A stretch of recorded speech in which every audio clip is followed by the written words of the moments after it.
Quel bordel putain, c'est quoi ça? Yo, salut tout le monde, bienvenue sur la chaîne. Aujourd'hui on va un petit peu quitter l'Égypte, on va un peu quitter l'archéologie alternative, on va un petit peu quitter tous ces temples et ces lieux mystérieux très anciens. Et je vais vous emmener pour la troisième fois en Islande. Lors des deux premiers épisodes, je vous ai emmené à Hveravellir, à Kerlingarfjöll et à Landmannalaugar. Je vais mettre le lien des deux premiers épisodes dans la description et aujourd'hui je vous emmène à ce qu'on appelle le Laki. Le Laki en fait c'est l'abréviation de Lakagigar. C'est une zone qui fait un petit peu plus de 500 km² et qui a été formée à la fin du XVIIIe siècle lors d'une éruption volcanique qui a eu lieu en 1783. À l'issue de cette éruption volcanique gigantesque, il y a eu une fissure de 27 km de long qui a créé plus de 100 cratères, desquels ont explosé près de 15 km³ de lave basaltique qui a recouvert intégralement toute cette zone qu'on appelle aujourd'hui le Laki. Depuis, cette couverture de lave basaltique s'est progressivement recouverte de mousse, ce qui nous donne un décor absolument irréel avec d'un côté le gris anthracite presque noir de la lave et de l'autre cette mousse verte à la couleur extrêmement contrastée, omniprésente partout. C'est vraiment un décor absolument irréel.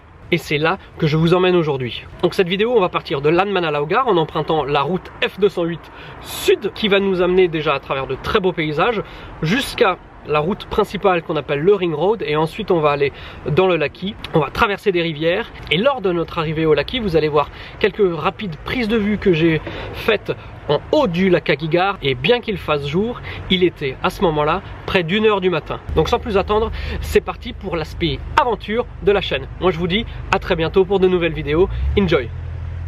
Ça y est, il est 7 h du mat, le camp commence à se réveiller doucement, les campeurs, et puis derrière là-bas il y a la maison où nous on a passé la nuit, et je vais aller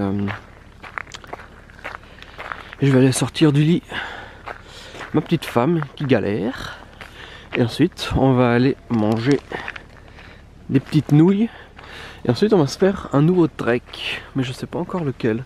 Le soleil est sorti donc c'est super cool,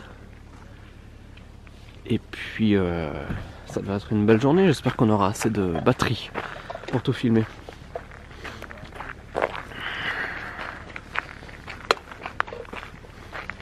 Ah, une yourte.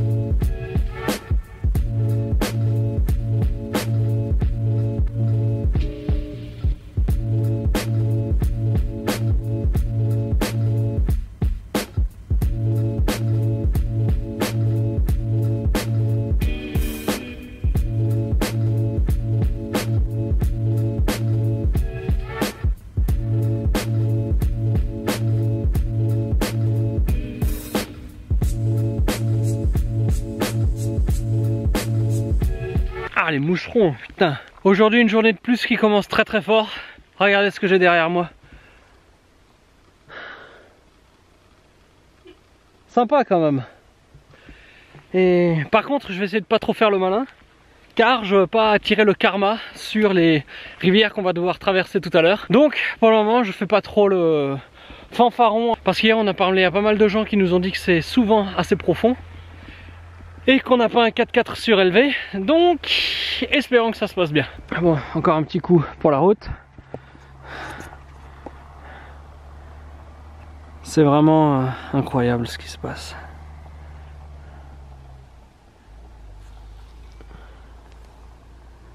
On est garé là. Je vais descendre, je vais peut-être monter en haut du cratère là, pour voir un petit peu ce qu'on voit à l'intérieur. Et ensuite on va reprendre la route. Où est-ce qu'on va la reprendre la route d'ailleurs? On va la prendre là-bas. Et on repart vers le sud. Et puis il y a un petit peu de soleil, quelques rayons qui percent à travers les nuages. Donc j'espère qu'on va se faire des bonnes vidéos. Mais comme j'ai dit, je vais essayer de pas trop parler. Je vais rester calme pour pas m'attirer les poisses du karma. Bon allez, C'est parti, on se remet sur la route.